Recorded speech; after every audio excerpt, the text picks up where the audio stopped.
முகூர்த்தம் முடிஞ்சதுக்கு அப்புறம் கொண்டு வராம இருந்தாருங்களே.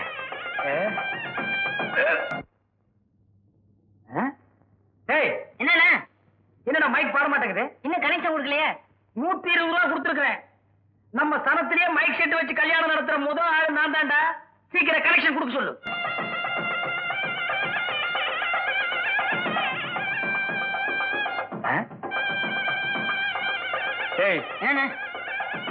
என்னடா பாட்டு சத்தம் கம்மியா வருது? 1 ரூபாய் 2 ரூபாய் இல்ல, 120 ரூபா கொடுத்துருக்கேன். ஊரெல்லாம் கேட்கற மாதிரி சத்தமா வைக்க சொல்றான். எப்ப மைக் செட் பாட்டு சத்தம் ஜாஸ்தியா? அங்க போய் சொல்ற. டேய், பசிக்குது இல்ல, போய் சாப்பிடு. கோடைய மறந்துட்டேன். எனக்கு தெரியாத. எங்க தண்ணிக்கு போன பொண்ணு என்ன காணோம்?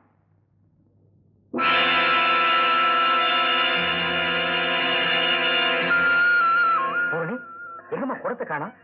ஏமா ஒரு மாதிரியா இருக்க? சொல்லுமா. அண்ணா, நான் தண்ணிக்கு போனா மைனரோட ஆளு என்ன தோப்பு பங்களாக்கு தூக்கிட்டு போய் மைனர் என்ன அழாதம்மா. இப்ப என்ன நடந்துச்சு? ஒண்ணு நடக்கலமா, ஒண்ணு நடக்கல. ஆனா ஒண்ணு, இது யாருக்கிட்ட சொல்லிடாது. சரி வா, வாமா. பையன் என்ன வேலை பாக்குறான்?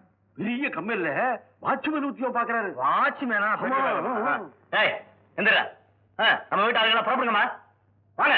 ஐயா, இப்ப எங்க போறீங்க? என்ன நடந்து போச்சு? என்ன நடந்ததா? அத வர்றாரு, அவரை கேளு. ஏன் எதுக்காக கோவிச்சுக்கிறீங்க? ஒண்ணும் தெரியாத மாதிரி கேக்குறீங்க. கெட்டு போன பொண்ணை என் மகன் தலையில கட்ட பாக்குறீங்களே. நாங்க ஒண்ணு ஏமாளிங்கல்ல. வாங்க போலாம். இல்ல, இது யாரோ வேணும்னு சொல்லிருக்காங்க. என் தங்கச்சி ஒண்ணும் தப்பு பண்ணல. சொன்னா கேளுங்க ஐயா. ஐயா போகாதீங்க ஐயா. ஐயா ஐயா போகாதீங்க ஐயா.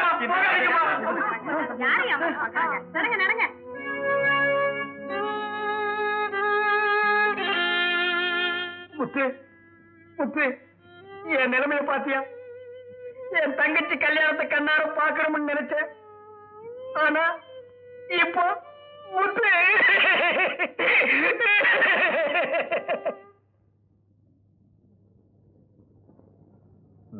பெரியண்ண, இப்படியே பேசாம உட்கார்ந்துகிட்டு இருந்தோம்னா எப்படி? எப்படியாவது இந்த கல்யாணம் நடந்தே ஆகணும். நம்ம பசங்கள்ல எவனையாவது ஒருத்தரை பார்த்து கட்டி வச்சிட வேண்டியதா? சுலபமா சொல்லிட்டீங்க. இவ்வளவு நடந்ததுக்கு அப்புறம் யார் கட்டிக்குவா? முத்து,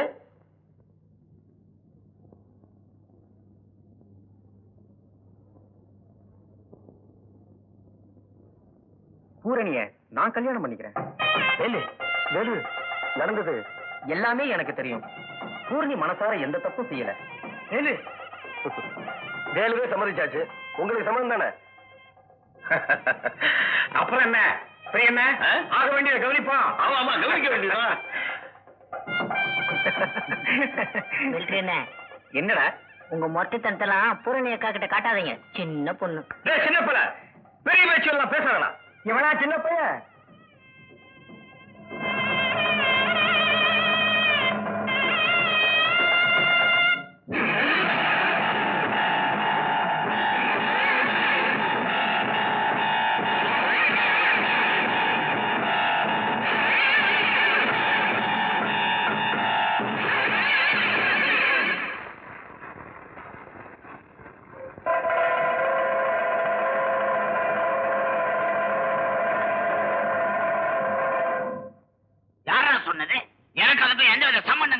இப்படி ஒரே வார்த்தையில பதில் சொல்லிட்டா செஞ்ச தப்பு இல்லைன்னு ஆகாது. வயசு கோளாறு என்ன தப்பு பண்ணிச்சோ? ஏதாவது எக்கச்சக்கமா நடந்திருக்கும். வெளியில தெரிஞ்சா வெக்கக்கேடு, தற்கொலை பண்ணிக்கிட்டா. வீணா பழிய போறது எந்த விதத்துல நியாயம்? இல்ல இல்ல, என் தங்கச்சியே என்கிட்ட சொல்லலாம். தண்ணிக்கு போனவன உங்க ஆளுங்க தூக்கிட்டு வந்து அவளோட சாவுக்கு நீங்கதான் காரணம். நீ ஆரம்பத்துல இந்த என்கிட்ட மோதிக்கிட்டு இருக்க. யாரோ செஞ்ச தப்புக்கு நீ ஏன் மேல பழிய போடுற? இது நல்லதுக்கு இல்ல. பாதிக்கப்பட்ட நாங்க நியாயம் கேட்கிறோம். அமைதியா பதில் சொல்றதா முறை. பையன் நம்மளை பார்த்து கேள்வி கேட்கிறான். அதுக்கு நாம பதில் சொல்லணுமா? நாங்க மேல்குடி மக்கள். நீ சாதாரண சேரியில பிறந்த பையன். எங்களை எதிர்த்து பேசுற அளவுக்கு உனக்கு துணிச்சல் வந்துருச்சா? என்னது தீண்ட தகாதவங்களா? என் தங்கச்சியை தொடும்போது உனக்கு அந்த நினைப்பு எங்க போச்சு? சும்மா மிரட்டாதீங்க. மாதிரி பொறுமையாரு. ஏய் மைனர, என் உடம்புல ஓடுற ரத்தம் தான் உன் உடம்புல ஓடுது. கை நீட்டியா பேசுற? சும்மாரியா? உன் உடம்புல ஓடுற ரத்தம் சிகப்பு, என் உடம்புல ஓடுற ரத்தம் சிகப்பு. நீ போட்டுக்க சட்டையும் சிவப்புதா? இது எங்களுக்கு தெரியாதா? புரியும்படி சொல்றேன். ஆ? போடா. மலி, நல்ல நேரத்துல வந்தீங்க பாத்தீங்களா? கூட்டத்தை சேர்த்துக்கிட்டு தகராறு பண்ண வந்திருக்கோம். நீங்க முன்கூட்டியே ரிப்போர்ட் கொடுத்தது நல்லதா போச்சு. நடக்க ஸ்டேஷனுக்கு. சார், நாங்க நியாயம் கேட்க தான் வந்தோம், தகராறு பண்ண வரல. எதுவா இருந்தா ஸ்டேஷன்ல வந்து பேசலாம். வாங்க. போடா முறைக்கலாம் முறைக்கலாம். போடா பெரிய ஆள். இவங்க மேல நம்ம ஆள்லாம் பார்த்துது.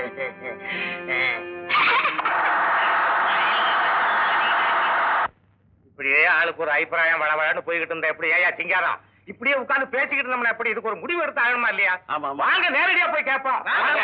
என்னங்க அவனை போய் கேக்குறதுனே எனக்கு ரொம்ப பயமா இருக்குங்க. முதல்ல நீ வர்ற வாடா. யோ மணியக்கார ஆடிய ஆடுறேன். பதவி போயிடுச்சு. வந்தா மட்டும் போகல.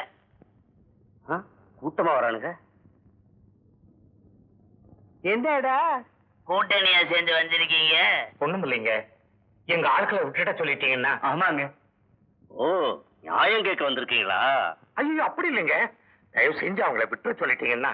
முடியாது, அது மட்டும் முடியாது. முதலாளி, அப்போ உன் மகன் தலைமை தாங்கி வந்தா, இப்ப நீ தலைமை தாங்கி வரியா? எங்க முன்னாடி நிமிந்து நிக்க மாட்டீங்க. இப்ப கை நீட்டி பேசுற அளவுக்கு தைரியம் வந்துருச்சு. வெளிய போங்கடா கூலிக்கார நாய்களா. நாங்க நாய்தான். ஆனா முதலாளிகள் எல்லாம் கொஞ்சம் பெருந்தன்மையா நடந்துக்கிட்டா நல்லா இருக்கும். இல்லன்னா நடக்கிறதே வேற. வாங்கப்பா போலாம். ஆமையா ஊமையா அடங்கி கிடந்த பசங்க இப்ப கேள்வி கேட்க ஆரம்பிச்சாங்க. இப்படியே வளரவிடக் கூடாது. மைனர், என்ன இருந்தாலும் நீங்க அப்படி பேசிருக்க கூடாதுங்க. உன்னை இது வரைக்கும் பயந்தாங்குள்ள போயின்னு தான் நினைச்சேன். சுத்த வேலை கட்ட வேலாம இருக்க. ஏன்டா அவங்க நம்மள மதிக்க வேணும், நாம ஏன்டா அவங்கள மதிக்கணும்? தகராறுக்கு வந்துட்டாங்கன்னா வரட்டுமே. என்னைக்கு இருந்தாலும் சாவ போறவங்க தானடா நாம. என்ன இருந்தாலும் சரி, அந்த உயிர் இப்பவே போட்டு வர வேண்டியதா?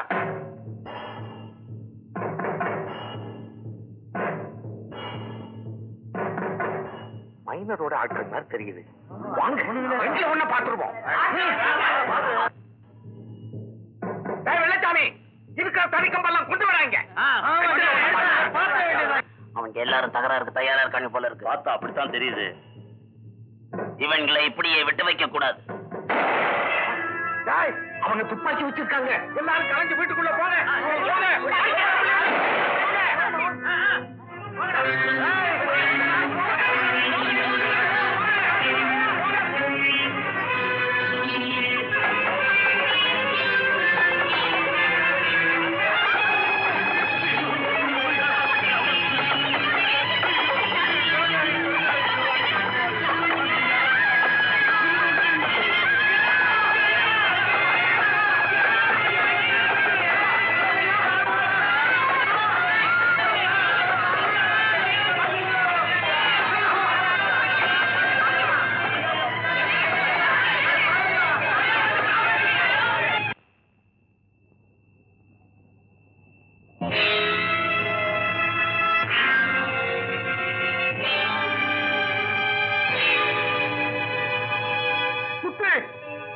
நம்ம ஆளுக்கு அவங்கிட்ட நியாயம் கேட்க போனாங்க.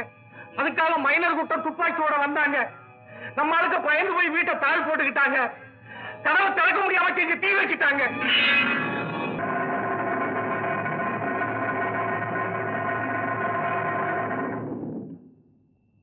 கருத்து வேறுபாடுகளால் உருவாகும் பிரச்சனைகளை தீர்க்க வன்முறைதான் வழியா? அதுதான் அவங்களுக்கு நல்லதுன்னு படுது. அதனாலதான் இந்த காரியத்தை செஞ்சிருக்காங்க.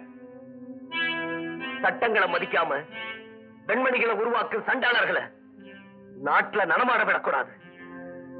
நீங்களாம் இருந்து இப்படி ஆயிடுச்சுங்களா? என்ன நடந்து போச்சு? பெருசா புலம்புற இருந்தாலும் 50-60 பேரை குழந்தை குட்டிகளோட போட்டு கொளுத்து விட்டீங்களா? அவங்க செஞ்ச கொழுப்புக்கு கொளுத்துறது சரிதான். சரின்னு நீங்க சொல்லிடலாம்.